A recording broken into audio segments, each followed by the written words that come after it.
దేవుని నామానికి మహిమ కలుగును గాక. అదేనా సౌండ్? హల్లెలూయా. మంచిది. ఇంతవరకు 2 మాటలు వివరించిన సహోదరులకు ప్రభు పేరట వందనాలు. ఈ సమయాన్ని ఇచ్చిన తమ్ముడికి, ఈ అవకాశాన్ని ఇచ్చిన అన్నయ్యకి, వారి కుటుంబానికి, కూడి వచ్చిన మీ అందరికీ ప్రభు పేరట వందనాలు తెలియజేస్తాను. మీ అందరికీ వందనాలు. ఎర్రటి ఎండా కాల్చేస్తున్నా, గాయాలు నిన్ను బాధిస్తున్నా. పడదామా? ఎర్రటి ఎండా కాల్చేస్తున్నా, గాయాలు నిన్ను బాధిస్తున్నా. దాహంతో నోరు ఎండిపోతున్నా, నాలుక అంకిట అంటిపోతున్నా. ప్రేమతో పెంచిన మమతలు పంచిన నీ శ్రమ చూడలే గుండె పగిలినా. తల్లిని శిష్యునికి అప్పగించి నీ బాధ్యతను నెరవేర్చినవా? తల్లిని శిష్యులకు అప్పగించి నీ బాధ్యతను నెరవేర్చినవా? ఓ వెన్నెలాంటి చలని రాజా, వెన్నెలాంటి మనసు నీదయ్యా. ఓ వెన్నెలాంటి చలని రాజా, ఎంత ప్రేమ మూర్తి నీవయ్యా. నింగిలోని చంద్రుడా, మందకాచే ఇంద్రుడా, నింగిలోని చంద్రుడా, నిందలేని సుందరుడా, గంధమొలికే చందనుడా. నిందలేని సుందరుడా, గంధమొలికే చందనుడా. ఓ వెన్నెలాంటి చలని రాజా, వెన్నెలాంటి మనసు నీదయ్యా. ఓ వెన్నెలాంటి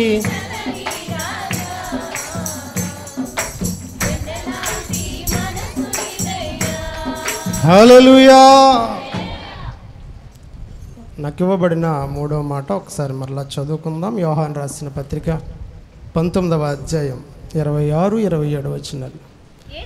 యేసు తన తల్లియు తాను ప్రేమించిన శిష్యులను దగ్గర నిలుచుండుట చూచి, అమ్మా ఇదిగో నీ కుమారుడని తన తల్లితో చెప్పెను. తరువాత శిష్యుని చూచి, ఇదిగో నీ తల్లి అని చెప్పెను. ఆ గడియ నుండి ఆ శిష్యుడు ఆమెను తన ఎంట చేర్చుకున్నాడు. చిన్న ప్రార్థన చేసుకో. మహాపరిశుద్ధుడా, ప్రేమగల తండ్రి, నీ పరిశుద్ధమైన ఉన్నతమైన నామమునకు వందనాలు. మట్టివాడని నన్ను నీ పాత్రగా నిలవబెట్టుకున్నారు. నువ్వు సిలువలో పలికిన ఈ 3వ మాటను ప్రభువా బిడ్డలకు వినిపిస్తూ ఉండగా, దానిలో ఉన్న ఆత్మీయ అర్థాన్ని బిడ్డలందరూ గ్రహించి అటు రీతిగా జీవించడానికి నీ సహాయం అనుగ్రహించమని మా ప్రభువును ప్రియరక్షకుడైన యేసయ్య శ్రేష్టమైన నామంలో ఈ ప్రార్థన అడిగి పొందుకొనిచున్నాము తండ్రి, ఆమేన్. యేసుక్రీస్తు ప్రభువారు సిలువలో 7 మాటలు పలికారు. ఎన్ని మాటలు అండి?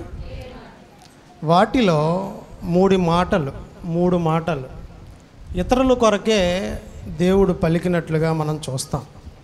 ముందు చెప్పబడిన 2 మాటల్లో ఒకటి ప్రజల గురించి, బాధిస్తున్న వారి గురించి మాట్లాడితే, రెండవది దొంగ గురించి మాట్లాడారు, మూడవది తన తల్లి గురించి దేవుడు ఇక్కడ మాట్లాడుతూ ఉన్నాడు. అమ్మ ఇదిగో నీ కుమారుడు. దేవుడు సిలువ వేసిన సందర్భంలో అక్కడ ఉన్న ఆయన వెంబడించిన శిష్యుల్లో రాత్రి అన్నయ్య చెప్పినట్టుగా శిష్యులు ఒక్కరే మిగిలారు. ఆయనతో పాటు 4 స్త్రీలు ఉన్నారు. ఎంతమంది? 4 స్త్రీలు, ఒక శిష్యుడు మాత్రమే ఆ సందర్భంలో అక్కడ కనబడుతూ ఉన్నారు. అనేక మంది ప్రజలు ఉన్నారు. ఆ ప్రజలందరూ ఆయన దూషిస్తున్నారు, హింసిస్తూ ఉన్నారు, బాధ పెడతా ఉన్నారు. అలాంటి సందర్భంలో తన తల్లి కూడా ఆ ప్రాంతంలో ఉంది. ఆ సిలువ దగ్గర కుమారుడు పడుతున్న వేదనను చూస్తూ కన్నీళ్ళు కంట నిండా జారకుండానే తన హృదయంలో తన వేదనను మిరింగివేస్తూ తన కుమారుడు ఏం చెప్తాడా అని తల్లి చూస్తుందేమో అనుకుంటున్నాను. అలాంటి సందర్భంలో దేవుడు కుమారుడైన యేసుక్రీస్తు ప్రభువారు తన తల్లితో మాట్లాడుతున్న మాట, అమ్మా ఇదిగో బాధ్యత కలిగిన మాట. పిల్లలు తల్లిదండ్రుల పట్ల బాధ్యత కలిగి ఉండాలి. అలాంటి మాదిరి ప్రభువైన యేసుక్రీస్తు వారు ఎన్నో శ్రమలను అనుభవించి సిలువకెక్కిన తరువాత కూడా తన తల్లిదండ్రుల పట్ల బాధ్యతను ఏమాత్రం మర్చిపోలేదు. చుట్టూ ఎంతోమంది అపహాసకులు ఉంటే తన తల్లికి ఆదరణ కలిగించే మాట ఎవ్వరు అక్కడ మాట్లాడేవారు కనబడలేదు. దేవునికి శ్రమలు అనేవి కొత్త ఏం కాదు, తన తల్లికి కూడా కొత్త ఏమీ కాదు. ఎందుకంటే తాను యవనస్తురాలుగా ఉన్నప్పుడు ఏ పురుషుణ్ణి ఎరుగనిదై ఉండగానే పరిశుద్ధాత్మ ద్వారా గర్భము ధరించిన తర్వాత ఆవిడకి అనేక నిందలు అవమానాలు అనుభవించే ఉంటుంది. కుమారుడైన యేసుక్రీస్తు ప్రభువారు కూడా ఈ లోకానికి మన పాపముల నిమిత్తం చనిపోవడానికి ఒక గొర్రె పిల్లలా ఈ లోకానికి వచ్చాడు. ఆ సంగతి తండ్రికి తెలుసు, కుమారుడికి తెలుసు. హల్లెలూయా, హల్లెలూయా. అలాంటి భయానకర పరిస్థితుల్లో కుమారుడైన యేసుక్రీస్తు ప్రభువారు ఈ మాటను పలికాడు. ఆ మాటను బట్టి తల్లి చాలా ఆనందపడే ఉంటుంది. ఎందుకంటే తల్లికి తండ్రి చనిపోయాడు, తల్లి ఒక్కతే విధవరాలుగా ఉంది, కుమారుడు కూడా చనిపోయే పరిస్థితిలో ఉన్నాడు. అలాంటి పరిస్థితుల్లో ఆదరణ బాధ్యత కావలసిన పరిస్థితి. అలాంటి పరిస్థితుల్లోనే దేవుడు తల్లితో మాట్లాడుతున్నాడు, అమ్మ ఇదిగో నీ కుమారుడు. హల్లెలూయా. యేసయ్య ఉంచిన మాదిరి ఏంటి అని మనం ఆలోచన చేస్తే ఆ అమ్మ అనే పిలిచే పిలుపులోనే చాలా మాధుర్యం ఉంటుంది. హల్లెలూయా, అవునంటారా కాదంట? ఆ పిలుపు విన్నప్పుడు ఆమె ఆ హృదయ వేదన, ఆ బాధ అంతా మర్చిపోయి ఉండొచ్చు.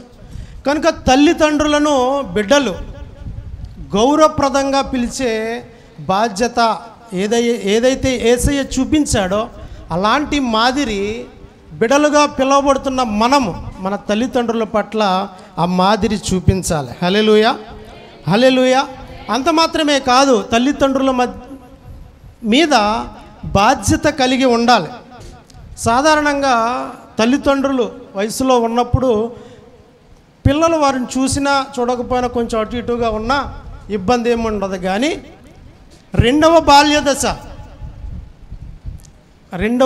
దశ అంటే వృద్ధాప్యం. అలాంటి పరిస్థితుల్లో తల్లిదండ్రులు బిడ్డల నుంచి ఆదరణ కోరుకుంటారు, నన్ను చూస్తారేమోనే బాధ్యత కలిగి ఉంటారేమని కోరుకుంటారు. అలాంటి ప్రక్రియ యేసయ్య చూపించారు. హల్లెలూయా, హల్లెలూయా. మొదటిగా మాది అమ్మ అనే పిలిచే మాధుర్యాన్ని తల్లికి అందించాడు. తల్లిదండ్రుల పట్ల బాధ్యత అనే మాదిరి చూపించాడు. మూడవదిగా కృతజ్ఞత చూపించాడు. తల్లికి కృతజ్ఞత చూపించడం ఏంటి? నిజమే కదా, ఇందాక చెప్పుకున్నట్లుగా యవ్వన కాలంలో పురుషుణ్ణి ఎరుగకుండానే ప్రభు అయిన యేసుక్రీస్తు వారికి పరిశుద్ధాత్మ ద్వారా గర్భము ధరించి ఈ లోకానికి తీసుకొచ్చింది. దాని మీద ఆవిడ పడిన నిందలు, అపనిందలు, అపరాధాలు, అవమానాలన్నింటికీ కుమారుడైన యేసుక్రీస్తు ప్రభువారు కృతజ్ఞత చూపించి తన బాధ్యతను నెరవేర్చాడు. ఈ విషయంలో మనం ఆత్మీయంగా ఒక్కసారి ఆలోచన చేస్తే ఈ సందర్భంలో ఈ మాటలో 3 మాటలు మనకు కనబడతాయి. ఆ 3 మాటలు సింపుల్గా మీకు చెప్పి నా మాటలు ముగిస్తాను. చదవబడిన మాటలో అమ్మ ఇదిగో నీ కుమారుడు అని తల్లితో చెప్పాడు. అలాగే యోహానుని చూచి ఇదిగో నీ తల్లి అని చెప్పాడు. ఆయన తల్లిని ఎక్కడ తీసుకెళ్ళాడు? ఇంటికి తీసుకెళ్ళాడు. ఇక్కడ తల్లి, యోహాను, ఇల్లు మనకు కనబడుతున్నాయి. వీటిలో నుంచి మనం నేర్చుకోవాల్సిన ఆత్మీయ సత్యాలు ఏంటని ఆలోచన చేస్తే, తల్లి ఆత్మీయంగా మనం ఆలోచన చేస్తే విశ్వాసులకు తల్లి ఎవరు? విశ్వాసులకు తల్లి సంఘమే. గలతీయులకు రాసిన పత్రిక 4వ అధ్యాయము 26వ వచనాన్ని చూస్తే అపోస్తలుడైన పౌలు గారు గలతీ సంఘానికి చెబుతూ, పైనున్న యెరూషలేము సంఘమే, అది మనకు తల్లి ఉంది అని చెప్పారు. తల్లి బిడ్డల సంరక్షణ కోరుకుంటుంది, తల్లి బిడ్డల బాధ్యత కోరుకుంటుంది, తల్లి బిడ్డలకు పరిచర్య చేస్తుంది, తల్లి అన్నీ తానే చూసుకుంటుంది. అలాంటి సంఘంలో ఉన్న మనం మన బాధ్యత గుర్తించగలుగుతున్నామా? హల్లెలూయా. తల్లి సంఘం అయితే సంఘంలో ఉన్న బిడ్డలమైన మనము సంఘము పట్ల మన బాధ్యత ఏంటి? సంఘ క్షేమం కొరకు ప్రార్థన చేయగలుగుతున్నామా? సంఘ పరిచర్యలో వాడబడతా ఉన్నామా?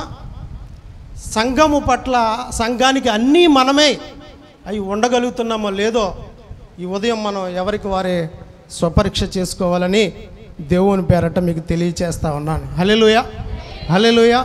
యోహాను రాసిన పత్రిక 14వ అధ్యాయము 26, 27 వచనాలు మనం చదివితే,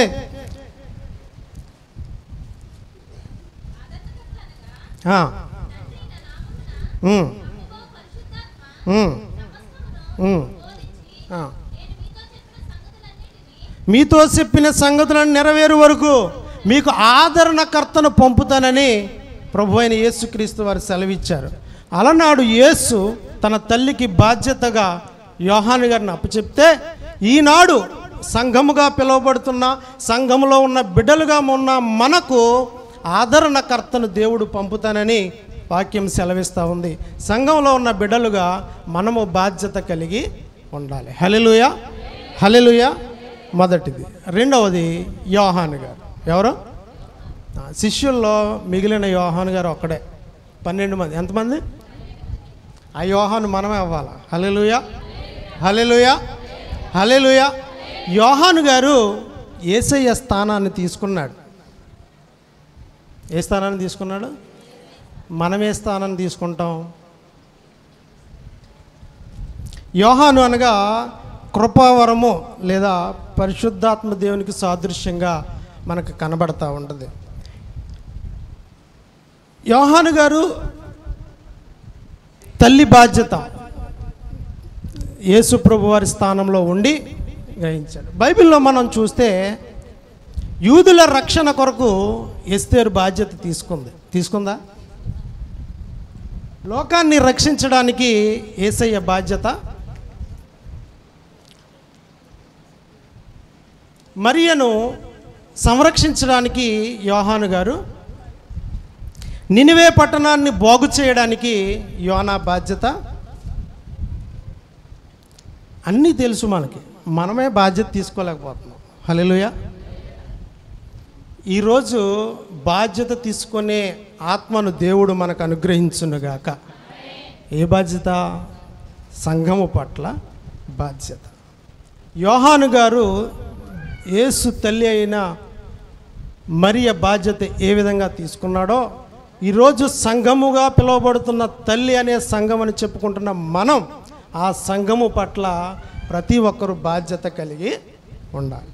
మూడవది ఇల్లు. ఏంటది? యోహాను రాసిన శుభవార్త 19వ అధ్యాయం 27వ వచనం, ఆయన ఆమెను తన ఇంటికి చేర్చుకున్నాడు. ఇల్లు అనగా గమ్యస్థానం. ఏంటది? ఇక్కడి నుంచి మనం ఎక్కడికి వెళ్తాం? ఎక్కడి నుంచి వచ్చాం? ఈ లోకయాత్రలో ఉన్నంతకాలం మన ఇంటికి వెళ్తాం. ఈ లోకయాత్ర ముగించిన తర్వాత మన గమ్యస్థానం పరమందుంది. హల్లెలూయా, హల్లెలూయా. కనుక మనం ఈ ఊపిరి ఉన్నంతకాలం, ఈ లోకంలో జీవించినంతకాలం, సంఘంలో కట్టబడి